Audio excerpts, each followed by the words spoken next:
Ukraine युद्ध अब तक 21वीं सदी का सबसे बड़ा युद्ध उभर कर सामने आया है। यूक्रेन युद्ध को शुरू हुए अब 1 साल होने वाला है और रूस अभी तक युद्ध जीतने में नाकामयाब रहा है और ना ही यूक्रेन थमने का नाम ले रहा है। लेकिन इस 1 साल में रूस के हथियार भंडार पर बुरी तरह से असर पड़ा है, क्योंकि यूक्रेन पर आक्रमण करने के बाद से रूस ने अपने सबसे अच्छे टैंकों में से आधों को खो दिया है और अब रूस के पास इतनी क्षमता नहीं बची कि वो अपने खत्म हुए टैंकों की जगह पर नए टैंकों को युद्ध के मैदान में भेज सके। एक रिपोर्ट के मुताबिक रूस का 2000 से 2300 टैंकों का बहुत बड़ा नुकसान हो चुका है।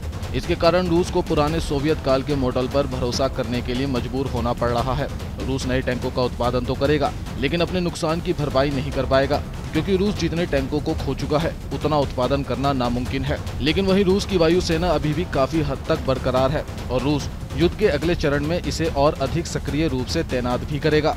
रूस को टैंकों की कमी ऐसे समय में हुई है जब यूक्रेन को अपने पश्चिमी सहयोगियों से टैंकों का एक नया शिपमेंट मिलने वाला है, जिसे उसे अमेरिका से अब्राम, जर्मनी से लेपर्ड्स और ब्रिटेन से चैलेंजर्स टैंक्स मिलेंगे। और इन टैंकों के मिलने के बाद यूक्रेन रूस को निश्चित रूप से भारी नुकसान पहुंचाने के लायक हो जाएगा और ये टैंक रूस को युद्ध में पीछे धकेल पाएंगे। वहीं यूक्रेन ने टैंकों के अलावा अपने सहयोगी देशों से लड़ाकू विमान भेजने का भी आग्रह किया है। अगर यूक्रेन में यूनाइटेड किंगडम टैंकों को भेजता है तो फिर वो यूक्रेन युद्ध में टैंकों को भेजने वाला पहला पश्चिमी देश होगा जो जर्मनी को यूक्रेन युद्ध में अपने लेपर्ड 2 टैंक भेजने के लिए प्रोत्साहित कर सकता है। हालांकि जर्मनी लेपर्ड 2 टैंकों को 2024 से पहले यूक्रेन को नहीं भेज पाएगा, क्योंकि यूक्रेन के लिए 350 लेपर्ड 2 टैंकों में से कुछ को मरम्मत करने की जरूरत पड़ेगी।